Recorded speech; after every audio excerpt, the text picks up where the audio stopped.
Assalamualaikum warahmatullahi wabarakatuh.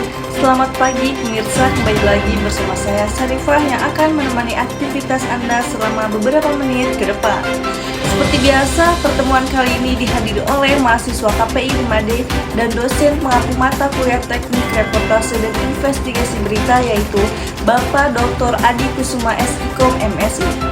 Pada pertemuan kali ini kita membahas mengenai sifat, jenis, tujuan, dan laporan pada penulisan berita investigasi, praproduksi, produksi, pasca produksi, pada pembuatan kegiatan jurnalisme investigasi. Yang pertama, kita akan membahas mengenai sifat-sifat jurnalisme investigasi. Ada beberapa sifat jurnalisme investigasi. Yang pertama, menyelidiki.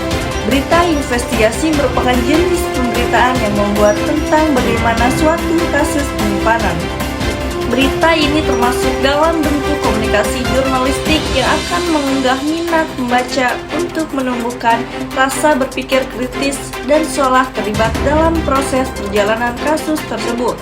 Yang kedua ada objektif. Dalam berita investigasi, keobjektifan tetap dipertahankan dengan menampilkan paparan fakta dan data yang konkret.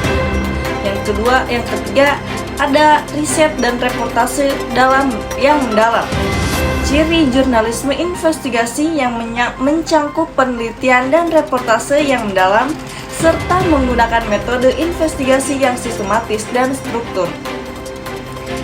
Yang keempat, mengungkap fakta yang tersembunyi.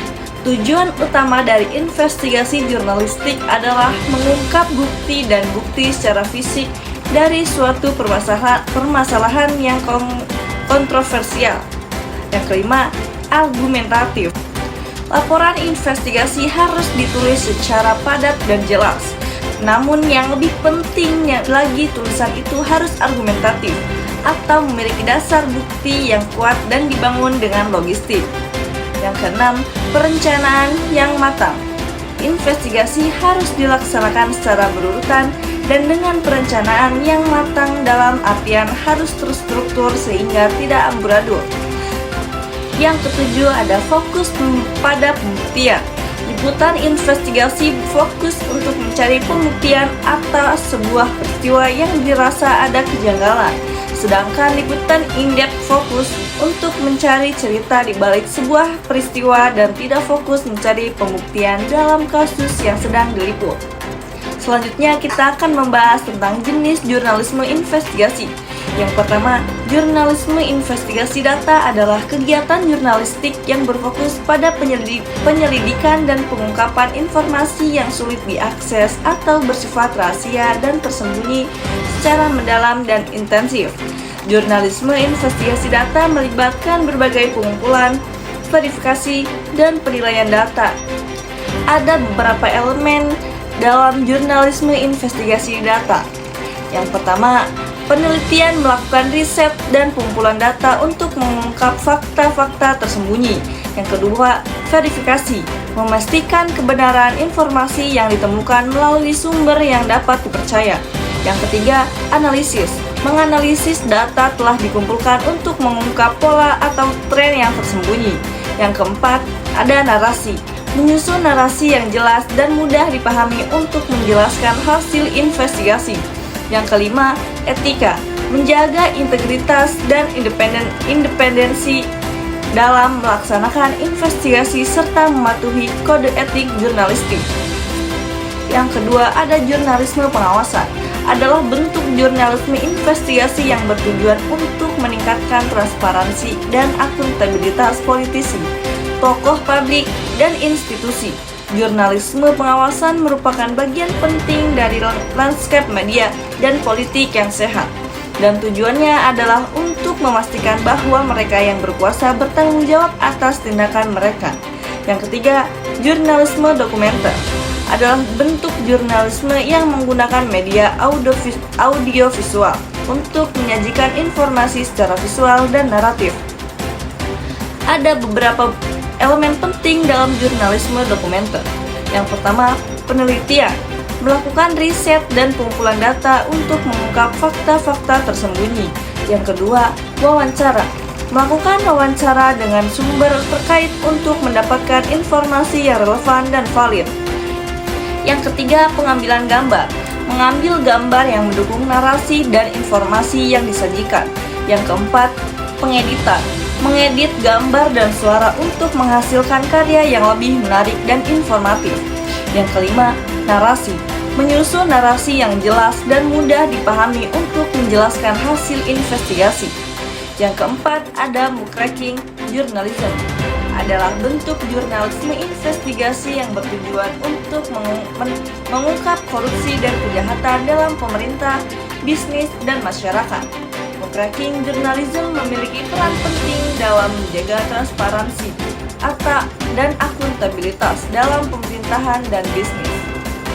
Yang kelima, ada jurnalisme investigasi fitur. Adalah bentuk jurnalisme investigasi yang menggunakan teknik-teknik jurnalisme fitur untuk menghasilkan karya yang lebih menarik dan informatif. Ada beberapa elemen penting dalam jurnalisme investigasi fitur. Yang pertama, ada penelitian. Melakukan riset dan kumpulan data untuk mengungkap fakta-fakta tersembunyi. Yang kedua, wawancara. Melakukan wawancara dengan sumber terkait untuk mendapatkan informasi yang relevan dan valid. Yang ketiga, pengambilan gambar. Mengambil gambar yang mendukung narasi dan informasi yang disajikan. Yang keempat, ada pengeditan. Mengedit gambar dan suara untuk menghasilkan karya yang lebih menarik dan informatif. Yang kelima, ada narasi. Menyusun narasi yang jelas dan mudah dipahami untuk menjelaskan hasil investigasi. Selanjutnya ada jurnalisme lingkungan atau environmental journalism. Adalah bentuk jurnalisme yang fokus pada isu-isu lingkungan dan keberlanjutan.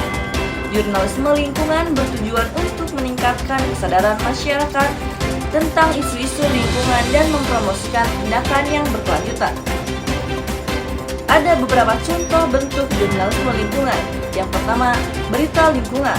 Meliput berita terkait isu-isu lingkungan seperti perubahan iklim, keanekaragaman hayati, dan energi terbaru. Yang kedua, jurnalisme investigasi lingkungan. Mengungkap fakta-fakta tersembunyi terkait isu-isu lingkungan seperti polusi dan kerusakan lingkungan. Yang ketiga, ada jurnalisme fitur lingkungan. Menggunakan teknik-teknik jurnalisme fitur untuk menghasilkan karya yang lebih menarik dan informatif tentang isu-isu lingkungan. Yang keempat, jurnalisme opini lingkungan. Menyajikan pandangan dan opini tentang isu-isu lingkungan. Selanjutnya ada jurnalisme investigasi finansial. Adalah bentuk jurnalisme investigasi yang fokus pada isu-isu keuangan dan bisnis seperti korupsi, penipuan, dan kejahatan keuangan lainnya. Jurnalisme investigasi finansial sering menggunakan teknik-teknik investigasi seperti wawancara, penggalian data, dan analisis dokumen untuk mengungkap fakta-fakta tersembunyi terkait isu-isu keuangan dan bisnis. Yang kedelapan, jurnalisme terselubung. Adalah salah satu bentuk jurnalisme di mana seorang reporter mencoba menyusup ke suatu komunitas dengan menyamar sebagai seseorang yang ramah terhadap komunitas tersebut. Penulisan berita investigasi sistem memo adalah untuk memilih data dan keterangan yang telah terkumpul yang harus memerlukan rincian akurasi. Sistem ini menjamin hasil investigasi menjadi sepersis apa yang telah didapat oleh wartawan. Sistem memo ini terbagi menjadi dua jenis pengklasifikasian. Ada memo copy ready dan memo procedural. Memo copy ready yaitu pengklasifikasian keseluruhan fakta yang merangka pengkotakan jenis materi, seperti materi off the record dan background dengan attribution and not to be what. Yang kedua ada memo procedural, yaitu kumpulan fakta-fakta yang tidak masuk ke dalam kerangka pengkotakan yang telah dibuat. Materinya meliputi keterangan-keterangan tambahan yang dapat menguatkan acuan hipotesis investigasi yang telah ditetapkan sebelumnya. Selanjutnya kita akan membahas tentang struktur penulisan.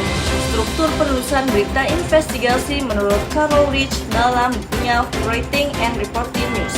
menyebutkan bahwa ada 5 elemen penting dalam menuliskan berita investigasi.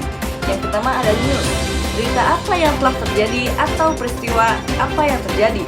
Yang kedua ada konteks, latar belakang dari kejadian atau tren, gejala, peristiwa. Yang ketiga ada scope, apakah peristiwa lokal itu menjadi bagian dari peristiwa atau gejala di tingkat nasional. Yang ketiga ada age, kemana berita hendak diarahkan, apa yang terjadi kemudian. Yang keempat ada impact, menjadi perhatian semua orang. Yang pertama ada bagian awal atau lead, merupakan pembuka melalui paragraf-paragraf awal yang melalui sebuah pengisahan investigasi. Yang kedua ada bagian tengah atau middle, merupakan kelanjutan dari awal kisah. Bagian ini membangun pengisahan menjadi rincian action dari karakter utama permasalahan yang kompleks. Perubahan karakter permasalahan menetapkan dari apa yang diungkapkan di lead. Yang ketiga ada bagian akhir atau ending, bagian yang memaparkan atau mengakhiri lead dan tubuh berita dengan kesimpulan. Pembuatan kegiatan jurnalisme. Ada tahap pasca produksi adalah seluruh kegiatan setelah pengambilan gambar sampai materi itu dinyatakan selesai dan siap disiarkan atau diputar kembali. Tahap yang melibatkan penulisan dan penyusunan berita investigasi berdasarkan seluruh informasi dan bukti yang telah dikumpulkan selama proses penyelidikan, merupakan langkah awal yang meliputi perencanaan, persiapan, dan perorganisasian sebelum memulai proses penyidikan dan penulisan informasi penyidikan. Ada beberapa tahapan praproduksi. Yang pertama, ide atau gagasan yang sudah didapat. Yang kedua, pematangan konsep. Yang ketiga, melakukan riset untuk mencari narasumber atau pelaku. Selanjutnya ada produksi dalam kegiatan pembuatan jurnalisme investigasi. Produksi dalam berita investigasi adalah tahap yang melibatkan penulisan dan penyusunan berita investigasi berdasarkan seluruh informasi dan bukti yang telah dikumpulkan selama proses penyelidikan. Yang pertama ada materi produksi. Pada bagian materi produksi, ini berasal dari ide yang diubah menjadi suatu berita dengan audio visual.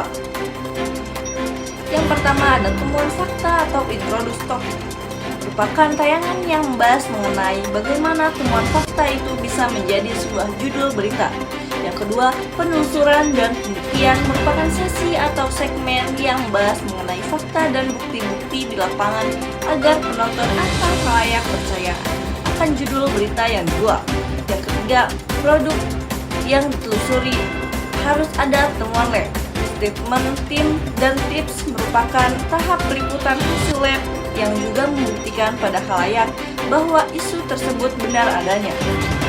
Sarana dan prasarananya adalah yang pertama ada kamera, switcher, audio mixer, lighting, video tape recorder, karakter generator, kamera tersembunyi. Ya, prasarananya meliputi ruang control room, ruang editing, monitor televisi, sound mixer. Selanjutnya ada pasca produksi. Tahap pasca produksi adalah seluruh kegiatan setelah pengambilan gambar sampai materi itu dinyatakan selesai dan siap disiarkan atau diputar kembali. Proses pasca produksi reportase investigasi meliputi yang pertama ada verbatim dan shortlist, dilakukan oleh reporter dengan cara melihat ulang hasil dan memperhitungkan durasi pada setiap segmen. Yang kedua ada pembuatan naskah. Naskah dibuat sesuai dengan alur cerita berita yang akan dibuat. Reporter yang menulis naskah harus melihat dan memeriksa kembali setiap gambar yang sudah diambil agar tidak bertentangan dengan naskah. Yang ketiga, penyentingan gambar materi hasil tapping langsung dipilih dan disambungkan ke video home system. Inilah yang disebut dengan editing kasar. Baik pemirsa, berita tadi sekaligus menutup perjumpaan kali ini. Saya Sarifah melaporkan dan sampai jumpa.